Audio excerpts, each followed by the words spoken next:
Okay, so I want to talk about like some of the things that go on through consciousness. And I don't know who came up with the name consciousness, but I've definitely been aware of some of the things that are involved through consciousness. And it's dialogue, it's memory, it's feelings, it's vision, it's emotion, it's facial expression, it's body language, it's concentration, focus, observance, energy, interpretation. Okay, for instance, this is probably I'm pretty sure it goes on for all of us. We're all conscious and subconscious, and what I think about consciousness is basically all those things I just named is involved. And well, for instance, with facial expressions, usually when you have a facial expressions in your head, in your mind, there's dialogue that comes with it. I mean, if you're watching pornography for 5 years straight, and you've been watching pornography for 5 years, almost every day, then your dialogue for that facial expression will probably have to be about something involving sex.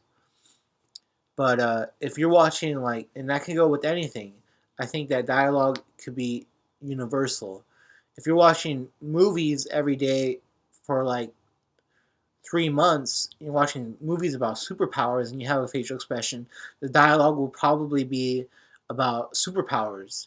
You know, it'll probably be like for instance, probably like, oh yeah, like maybe there'd be a memory or some dialogue in your mind, which there's memory of dialogue, there's memory through vision, and there's memory of what we read, spoke, heard, and seen. But if you see something through your vision and you see like a leaf falling from a tree and it lands like on a dog's tail and it just stays there for a couple of seconds and then it floats down and then it falls into water and there's a stream into the water because someone was watering their car or something, but someone was watering their car and then the leaf just floats away.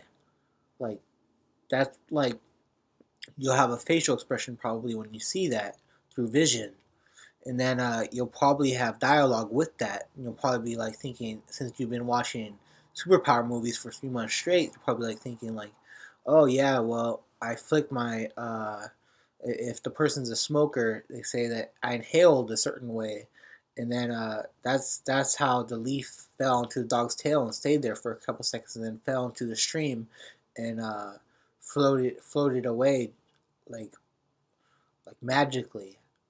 You know, same thing if you're watching magicians on the internet, and magicians are performing magic, and you have a facial expression, and you've been watching magicians for like 2 weeks straight. You've been going on the internet and just researching magicians, and maybe not looking at the how they do the tricks, but just watching their performance.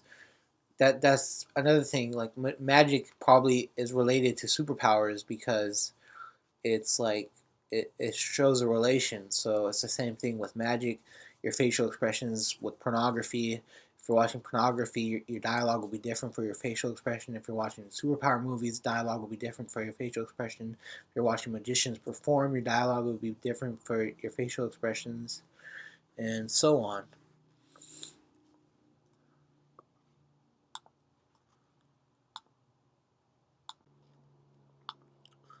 Okay, now there's some other things that are related to these complex yet fundamental arenas of consciousness. And another one that's a little bit tricky is dialogue stipulation. Dialogue stipulation, whether in your mind or outside outside of you, there's dialogue stipulation going on. You know, sometimes it's pleasant, and sometimes it's just annoying, and sometimes it's a little bit harsh or a little bit rash or a little bit too flawedly aggressive or too flawedly jealous. Like I think that dialogue stipulation is related to obsession compulsive disorder when this dialogue stipulation is going on in your mind. Like for instance, like I could be drinking a cup of water, and I'll hear dialogue stipulation say that I need to drink it with my other hand instead of the hand I was drinking that I picked it up with. And sometimes I'd have to put the cup back down because dialogue stipulation is just being like I don't know, just basically making things up in my head so that I have to like I don't function as easy. And I think it came from skateboarding. Ever since I started skateboarding, it's like the wood the wood has dialogue, I guess, because people were writing books on paper. And ever since I started skateboarding, that's when I started hearing dialogue stipulation a lot. And I guess it's people could call it OCD, but I think what it actually is dialogue stipulation. And for me, it came from skateboarding. As soon as I started skateboarding and trying to learn things on a skateboard, it's almost like the wood was trying to teach me how to skateboard in my head. And I guess through the paper that people wrote stories on, or psychology books on, or philosophy books on, or whatever they wrote about on paper, I guess the wood could really like access that information somehow. So like they say that human beings are the only intelligent beings on Earth, but to me that's not true, and I'm sure to a lot of others, if they knew some of the things that I've learned, then it wouldn't be true either. And to me, there's intelligent life everywhere. This whole planet is intelligent life. I mean, if the wood could have dialogue and teach me how to skateboard, but kind of annoy me while I'm not on the skateboard, then obviously I think maybe intelligent life is everywhere. That's the same with cigarettes, like tobacco. Tobacco with without the paper, tobacco with hemp paper or rice paper is a lot better, and it's almost like the tobacco is teaching me something. It's like it's just teaching me something. I guess because it's related to all the people that are smoking tobacco, and I guess it's different because probably I'm not sure how many people smoke with hemp paper, but there is a hemp paper book publisher, so that's where the dialogue could be coming from the stories or the information that people wrote on hemp paper publishing books, hemp paper books, and that could be where the information is coming from. Just like the wood accesses the information from the paper books, the hemp paper for the the hemp paper rolling papers could be accessing information from people who wrote books on hemp paper books. So it's like there's intelligence everywhere. It's just like there's intelligence everywhere. This planet is full of intelligence, and I think the universe is full of intelligence because of all we've heard about aliens and UFOs we've seen, and how some people think that the aliens actually, if they helped anyone, they helped America because we have cell phones, we have computers. This could all be alien technology somehow, but I guess that's probably like classified information or something, but it's under speculation. I'm sure a lot of people have theories about it. And so intelligent life, dialogue stipulation. Yeah, dialogue stipulation is a tough one. It's it's almost like its own animal. Maybe for me because I was a skateboarder. Maybe that's why, and maybe since I smoked paper cigarettes too. I think dialogue stipulation for me has really calmed down since I've been smoking hemp paper rolling paper cigarettes because I think that there's not as many books written on hemp paper. So I'm I'm able to maneuver through that a lot better, and I think it's a lot better. So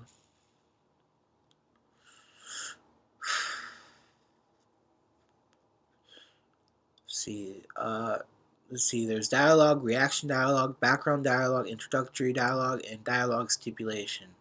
And I think that's all relative to logic, but it's also relative to memory, feelings, vision, emotion, facial expressions, body language, concentration, focus, observance, energy, interpretation. Interpretation is really, really important. For instance, like there would be times when I was interpreting through, I would interpret things through flawed aggression or flawed jealousy, and my energy would just feel horrible. It just feel like, like I don't know. It was like a type of energy that when if if I really like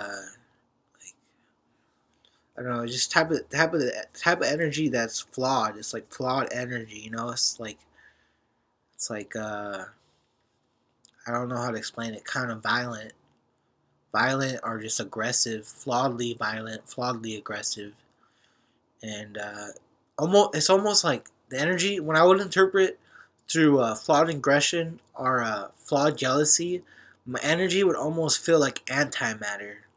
That's how it would feel. Well, supposedly the universe is made up of matter, but it got into that big fight with antimatter, and matter came out, and then the universe was propelled through the Big Bang Theory, and it's almost like when I interpret through flawed aggression or flawed jealousy or those flawed types of words with definitions, it's almost like I feel like antimatter. I feel like antimatter, and it's not a. I don't know, but I think if antimatter and matter actually were conversing with each other through the whole antimatter and matter consolidation and all that wrestling they did, then antimatter could actually have a story to tell, and there might be an antimatter universe out there. I mean, if matter came out from wrestling with antimatter, then and propelled the universe, and there might actually be an antimatter universe out there. So, but when I interpret through kindness, when I interpret through, when I interpret through kindness, I feel more like matter. I feel more peaceful. I feel, I just feel interpreting through kindness is very important, because if you interpret through flawed aggression or flawed jealousy, then it's it's just I don't know. I feel like it's just kind of a little bit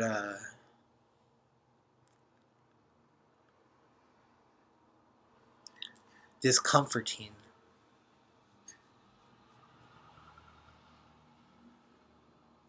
or a little bit stressful. I think that's where stress comes from.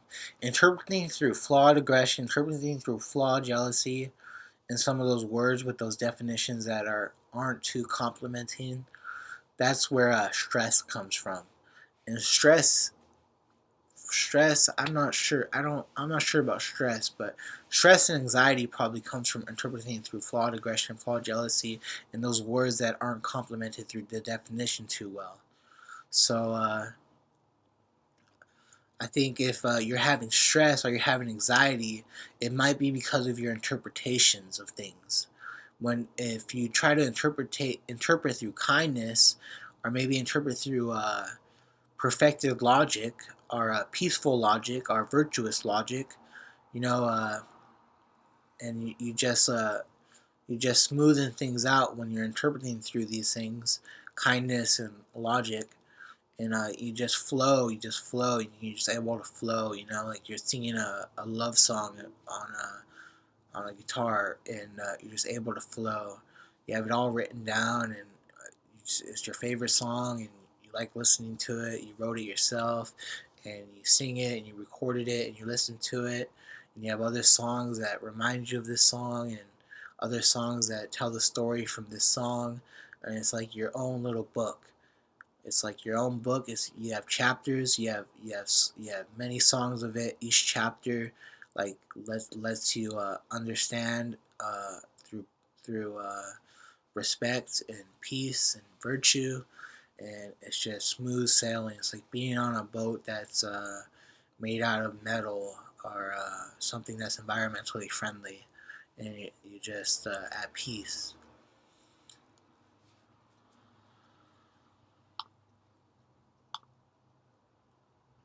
Thing I like to talk about is vision. Okay, vision is what we've seen on television, or what we've seen with our eyes, what we visualize within our minds. But mind you, if you're watching things on television like people with guns shooting at each other and stuff like that, then what you visualize with your mind, well, whoever is watching those things, whatever they visualize with their minds, it might be related to those things you've seen on the television. But and if that's bothering you, and to me, like, I think that we shouldn't be watching those things. I used to watch those things. I I've seen those things since I was real young, like action movies and stuff with people with guns, and police officers, and detectives. Like working on a case, and going on little missions, and trying to like solve the problem by you know uh, putting the bad guy in jail or something like that. I think that's all flawed, because there's no bad guys. I mean, if there are bad guys, just like it comes from thinking that one person's better than another, and to me that's just wrong. That's wrong. We shouldn't and this same thing with the superhero movies and all that. Like, I mean, we can, like, I'd like to see a better superhero movie where it's not about like Captain America or Wolverine or the X-Men, about like saying that one group of people is better than another group of people, like categorizing it from hero to villain, saying that one group of people is better than another group of people, and like, to me that's not right. And to me also, like, maybe there is a group of people and another group of people, but overall I think we're all the same. I believe we're all the same, and not only that, we may look different, and we may think different at times, but overall we're all the same. Think about it. We're all a part of the same universe. The universe is the same energy. Sure, there's a world here and a world here and a world there, but each world is different, because there's different things on that world, and there's different energy on those worlds. Or there's people, or there's no people, or there were people, or there's gonna be people, and it's different in that sense. But overall, we're still a part of the same universe, and since we're a part of the same universe, that's the same energy. So what we visualize in our heads and our minds could be coming from what we're seeing, either out in the real world, or that's what it's called, the real world, quote unquote. But it's the world, like what we see if we're skateboarding, and we're seeing people do maneuvers on their skateboards, or we're seeing people do maneuvers on their BMX bikes, or we're watching motocross on television. Whatever we see will basically be relative to what we visualize in our minds. And that's where all these other things, all these other things that I've named earlier, emotion, vision. Well, vision was what I was talking about, but emotion, facial expression, body language, concentration, focus, observance, energy, and interpretation. That's where all these other things, like basically play a role in what we visualize. It's all relative to what we visualize. All of these things that I've named, they're all relative to one another, and it's a part of consciousness.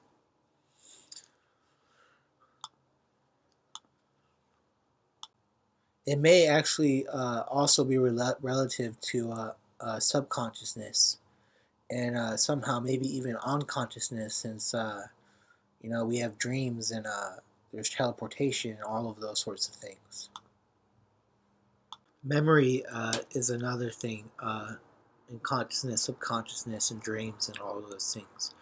Our memories of people we've met, or people we've had conversations with, or people that either we were romantically involved with, or we weren't romantically involved with, or we wanted to be romantically involved with someone. That could be influencing our dreams. What we dream about. And memory of dialogue, memory through vision, what we read, spoke, heard, and seen. For me, and I think it's for all of us, since we're all the same, considering that the universe is the same energy.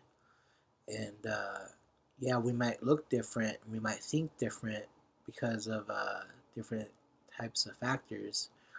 But like, for instance, what we read, speak, hear people speak, and what we see, that goes to vision. But what we read, what we read, what we spoke, what we speak, and what we heard people speak, or what we heard people spoke, and what we heard, whether on television or on internet, maybe a song we heard, that's a memory of dialogue. And memory of dialogue, everything that we could be thinking and everything that we could be saying could be coming from memory. It could all be our memory. We all could be living in a memory, basically. But there's other things to kind of create new memories, or to there's, I think, logic. Like, through logic we could speak something that we've never heard before or never seen before, but I think it could have came from an interpretation of what we've seen and heard. So memory is like memory is very I don't know the word to say, but memory is very important. I guess memory is very important, because there's memory of dialogue and there's memory through vision. So memory of dialogue, that's what I like to talk about. Memory of dialogue. So like, if we were at a skate park, or if we were at a movie theater and we heard people speaking, and they were saying things out loud, and then let's say 5, 6, 7, 8, 9, 10 years later, you're having thoughts, and you'd be having thoughts, and you might not know it, but what you're actually thinking is things that you've heard people say. That's what I've realized when I was on this psychotropic medicine. I was on a different regimen. I'm still on the psychotropic medicine, but I was on a different regimen of psychotropic medicine, and I was I was thinking these things. I thought I was thinking these things, but then I really concentrated, and I focused, and I observed, like, where are these thoughts coming from? I thought, and I figured it out. Like, I was able to name every person that was saying these thoughts that I thought I was thinking, but it was actually people that I've heard say these things. And when they were saying these things, it was almost like I was thinking it, but and then I really focused, I really concentrated, and I just observed, and I realized that I've heard all these things before. I've heard everything that I was thinking before, and maybe it's not even coming from me. It's obviously not coming from me. These thoughts aren't coming from me. It's coming from what I've heard, read, spoke, what I speak, or what I heard people speak, what I heard people spoke, And it's not only like it's not that it's like it could seem like it's coming from these people, and it could be coming from these people. But you got to remember when we're in a conversation, usually everything we say is provoked type of response. It's a provoked type of response. Like basically, what I mean is like one person says something, right, and then that there needs to be a response. So depending on what that person says, uh, it provokes basically a response. For every introductory dialogue, there is a reaction dialogue, and for every reaction dialogue, you know, there is a response dialogue, and for every response dialogue, there could be a introductory dialogue or a dialogue stipulation, in background dialogue, and then so that's another thing with memory. It's not only memory of dialogue, but it's also memory through vision, and so if you really concentrate and you really focus and you really observe, and you just like observe your thoughts, you just focus and concentrate, and you think about like where did these thoughts come from, and you just use your memory.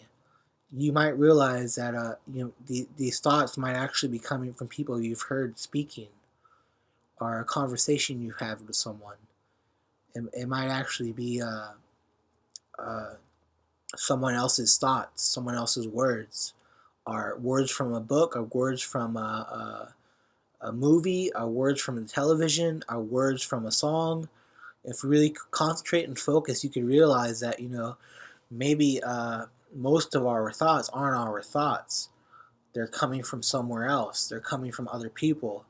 But I also had this other thing when I was on this other type of psychotropic medicine, and it basically told me that that the whole human race is each other because of language.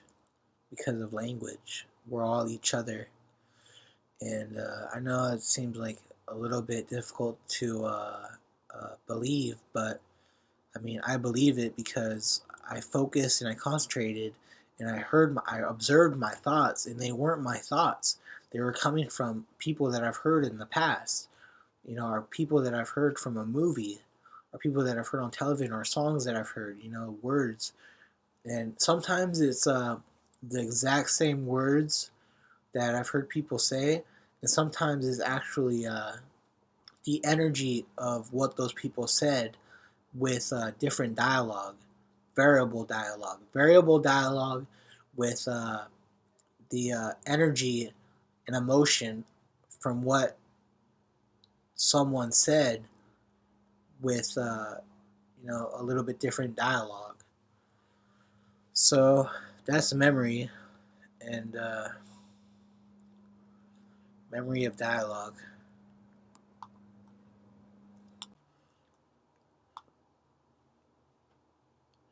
Emotion, uh, feelings of connection and feelings of disconnection, the temperaments of our speech, whether in our minds or vocalized, to what we say and think. Uh, so, emotion. I think emotion is contagious. Like if someone is emotional and they're using dialogue, emotion is related to dialogue. It's definitely related to dialogue. It's also related relative to energy and all these other things that I've named. And emotion, if emotion is contagious through dialogue, because if and maybe even through body language and facial expressions and all that, but emotion, it's also relative to feelings. Feelings, because what we feel and what our energy is what our energy is when our energy is a certain way, is we're going to have this certain emotion and we're going to have certain feelings. So if someone's emotional with their dialogue and they said something to you, and the dialogue was appropriate, but they were just a little bit emotional, you could become emotional too. Like if it's an angry emotion, you can make a facial expression of an angry facial expression, or your voice could be emotional, and you can be feeling anger. So emotion could be contagious, but there's a way around that. It's kind of like sports, like one person. You got to kind of like, it could be related to basketball, but I really think that basketball should be using more environmentally friendly basketballs. I don't think there should be I think it should be a lot more environmentally friendly, respectful to the animals, friendly to the animals. But it's like basketball. If someone's angry, that's like them dribbling.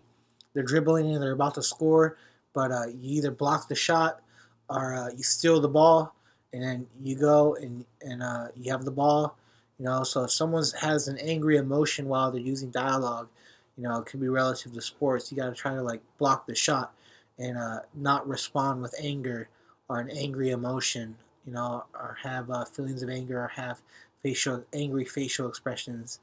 It's kind of like sports. So, also emotions, feelings of connections and feelings of disconnection, that's the same thing. Like if you connect with anger, you're going to feel anger through the emotion of the dialogue, or through the emotion of the body language, or whatever emotion is, and sometimes other things make us angry. Like it doesn't have to always be anger that makes us angry. It could be other things like spite. Like if you connect with spite, you might feel angry about spite, because there is spitefulness sometimes. Through dialogue, there's spiteful dialogue, and same with body language and facial expressions. Uh, there's it's all words. If we could come up with better definitions and more appropriate definitions to these words, because I feel that all words are innocent. They're just words. They're basically just letters and symbols put together with sounds that each letter has that create a word. And if we come up with better definitions, the more appropriate, improved definitions to these words, I think that we'll be able to say more things. I think that's the problem, like with with language, at least with the American language, because uh, maybe every language, probably every language, but that's the problem with language. We get so tired of saying the same words over and over again.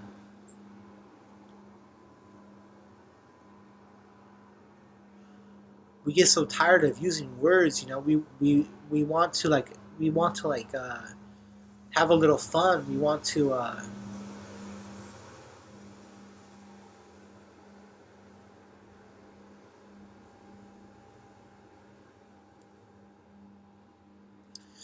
to express ourselves, and sometimes there's just no words to express ourselves, because there's only a limited number of appropriate words to use. And if you use other words, you're considered a criminal, or you're considered a bad person, and stuff like that. So I think we really need to make every word and every definition, the appropriate and an improved word, because all the words are innocent. They're just symbols. They're just letters. Whoever So that's why I would like to write a new dictionary. That's what I'd like to do. And there are other ways to understand words, like through decoding words, like the Da Vinci Code. You could decode words. So I've decoded some words, and I'm still decoding some words. And I think there ought to be an improved dictionary, a dictionary where we look at every word as an innocent word, and we try to be respectful to that word by providing a respectful definition, an improved definition, because there's this saying on this sign in the bathroom where my where someone I knows has this sign. It says something about being normal. It says pretending to be normal is gets tiring. It becomes tiring. Pretending to be normal becomes tiring. So basically, like, if there's normal words, or if there's impressive words, or if there's appropriate words that we label as appropriate, and we're just using these words like all day, we just use these words all day. Every day we have to use these words, or else we're considered a criminal, or else we're considered this, or else we're considered that, and people just like want to express. There's just not enough. There is enough words. There's not enough definitions to the words that are improved and appropriate to express ourselves the way we need to express ourselves, because we have feelings, and our emotions, and sometimes we feel things that just haven't been discovered, or haven't been defined, and it's just like that's where we should really like either invent new words, or just improve every word. That's how I feel about it, and so that's emotion and words.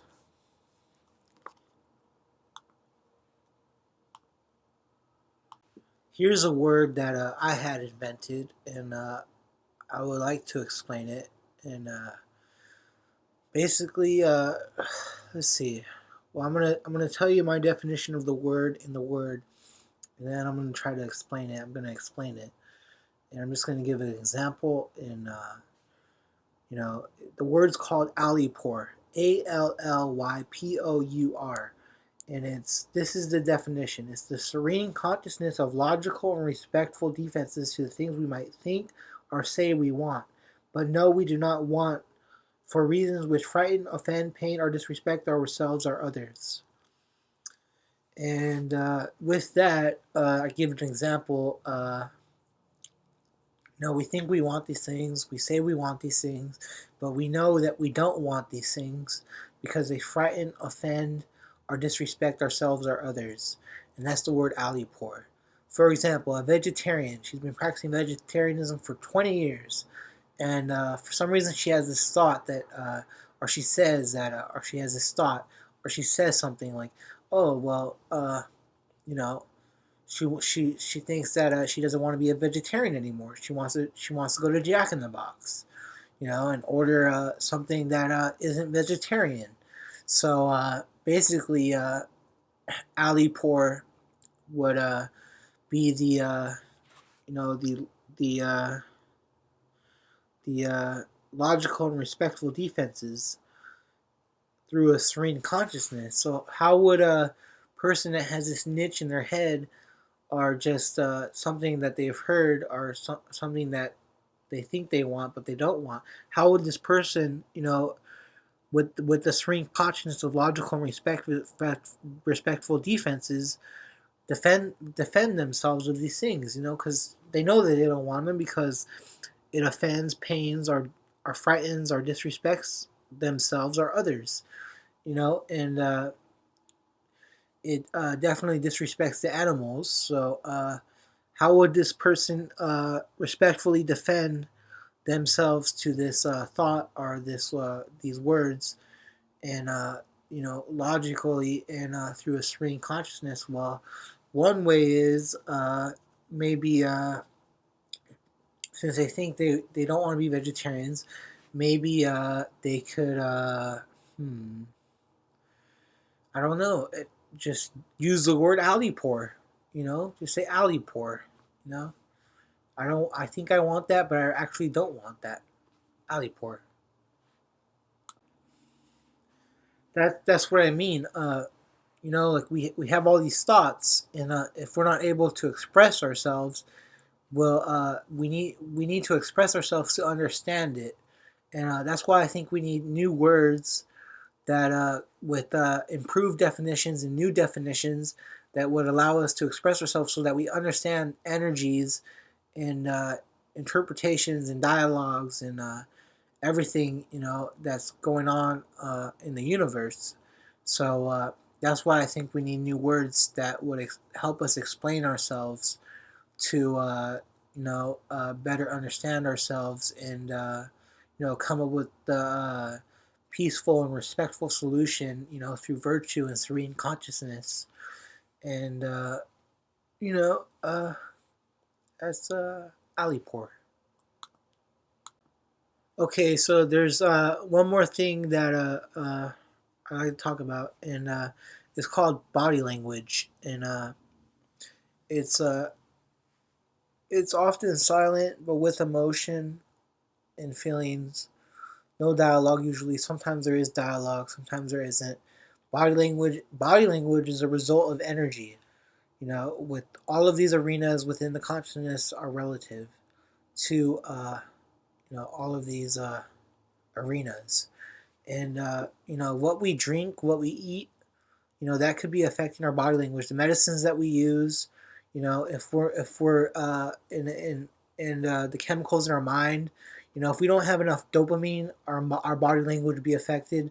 If we don't have enough serotonin, or not the right amount, if we don't have the right amount of these dopamines or the right amount of these serotonins, all of those other words that explain chemicals in the mind, and not only the mind but the physiology of our bodies, and you know we need certain chemicals, and certain we need types of chemicals, and we need types of substances to keep our energy calm. And body language is relative to energy. And if we have all the proper substances, our body language could be the best, and our body language could be calm and serene and comforting, and all of those things. Sometimes we're uncomfortable because we see someone that looks different than us, and we don't understand that person because of the way they look. Our body language would be affected by that. Like vision, through vision, what we see affects our body language as well. And so, body language. Yeah, body language.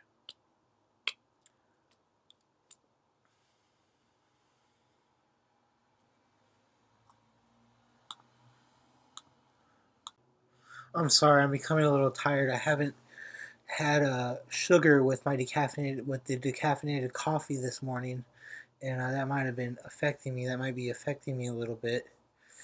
So, yeah. Defenses, through serene consciousness and logic with allypour. Uh, you know, the vegetarian might say, like, have that thought, she wants to go to Jack in the Box or whatever.